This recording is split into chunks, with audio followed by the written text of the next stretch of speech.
Brought to you by Agilus Diagnostics.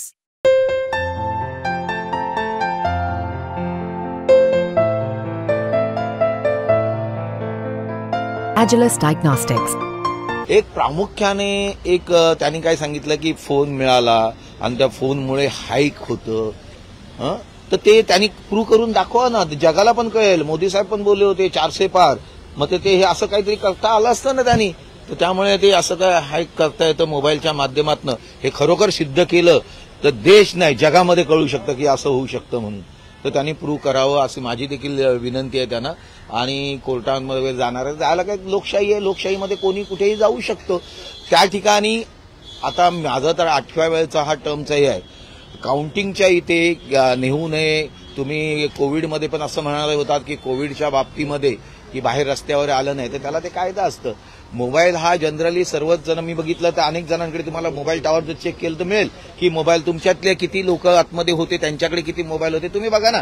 तुम्हाला पण माहिती त्यातनं येत होतं. पण ते हॅक केलं जातं हे जरा सिद्ध झालं तर त्यातनं खूप मोठं काही कळू शकतं. त्यामुळे त्यांनी ते सिद्ध करावं अशा पद्धतीने. हे कशा पद्धत झालं, मी तर सकाळपासून टीव्हीवरतीच आम्ही पाहत होतो. ज्या वेळेला 5:41 वाजता बघितलं की 2200 ने अमोल कीर्तीकर विजयी. हे विजयी कसे होऊ शकतात? जर मला इलेक्शन याच्याकडनं आपल्याला जे काही फेसबुकच्या माध्यमातून वगैरे सर्व कळत होतं तेच मला देखील कळत होतं टीव्हीच्या माध्यमातून वगैरे. तर आमच्याकडचा कोणी मोबाईल नेलं नव्हतं किंवा आपण प्रयत्न केला तरी कोणी नेलंय काय नेलंय आपल्याला कळूच शकत नव्हतं. ते त्यांनाही कळत असेल, ते त्यांच्या लोकांनी नेलं होतं, आमच्या लोकांनी कोण नेली असेल, कोणी आहे ते टॉवरचं हे केल्यानंतर कळू शकेल. पण त्यातनं हॅक केलं जातं हे काय आहे ते जरा नक्कीच जगाला कळलं किंवा आणखीन बाकीच्यांना कळलं तर खूप बरं होतं. आणि ते कळल्यानंतर मी पण प्रयत्न केला की मी कोणाला सांगणार विचारणार तर तिथला आरो असेल किंवा आणखी कोणी असेल त्यालाच करणार की तुम्ही लोक कोणी असेल तर बाबा हे कसं काय चाललंय तुम्ही. तर आम्ही एबीपी माझ्यावाल्यांना फोन केला होता की तुम्ही हे कशा पद्धतीने सर्वांनी चालवलं. अरे 5:51 वाजता जर 1 लाख मताच्या वर जास्त मोजणी बाकी आहे आणि तुम्ही जिंकला हे कसं काय देऊ शकता. याचाच अर्थ आतून पण कोणीतरी तुम्हाला सांगितलं किंवा सांगितलं गेलं असं. आणि म्हणून मी 5:51 नंतर 6 वाजता तिथे पोहोचलो. 6 वाजता पोहोचल्यानंतर मी तिथे त्यांना विचारायला गेलो. मी आत गेलो त्यावेळेला की हे कसं काय चाललंय. बोलता आमची संपूर्ण प्रोसिजर चालू आहे, तुम्ही जाऊन बसा तिथे, आम्ही काही डिक्लेअर केलेलं नाही. मग हे कोणी डिक्लेअर केलं हे सर्व असं हा देखील प्रश्न येतोय. आणि मग ते गुलाल उधळणं हे करणं ते करणं तुम्ही पाहिलं असेल, मोठे कटआउट घेऊन गुलाल उधळणं वगैरे.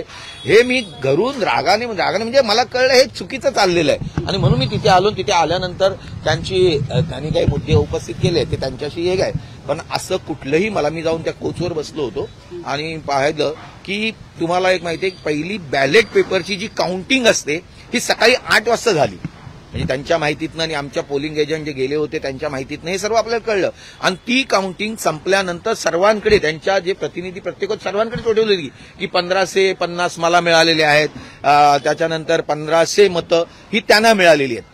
हे सर्व पहिल्यापासूनही होतं, फक्त A+B करायचं होतं. आणि मग ईव्हीएम जी ज्या वेळेला त्यांनी चेक करायला घेतलं त्यावेळेला लास्टच्या वेळेला 1 ने ते प्लस होते, अमोल कीर्तीकर 1 ने प्लस होते. आता जर हॅक जर करायची होती तर मी प्लसने जाईन ना.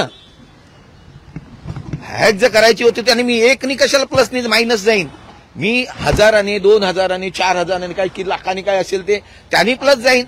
1 ने ते होते. आणि मला वाचवलं कोणी असेल तर बॅलेट पेपरने. बॅलेट पेपरची जी टोटल होती ती पहिल्याने जी केली होती ती नंतर A+B केली असेल आणि त्यातनं त्यांना 1501 वगैरे काय मिळाले होते. तो 1 आणि इकडचा 1 मायनस झाल्यानंतर 50 मधून 48 मताने प्लस झालं.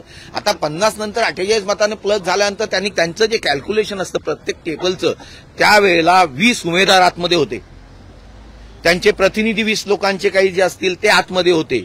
मी तर आतमध्ये नव्हतो. मग प्रश्न राहिला हॅक केला जातो की नाही.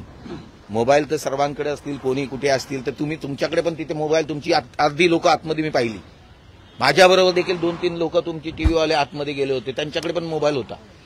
मग ते पण हॅक करू शकतात का हा पण प्रश्न येऊ शकतो. त्यामुळे या कुठल्याही गोष्टीला अर्थ नाहीये.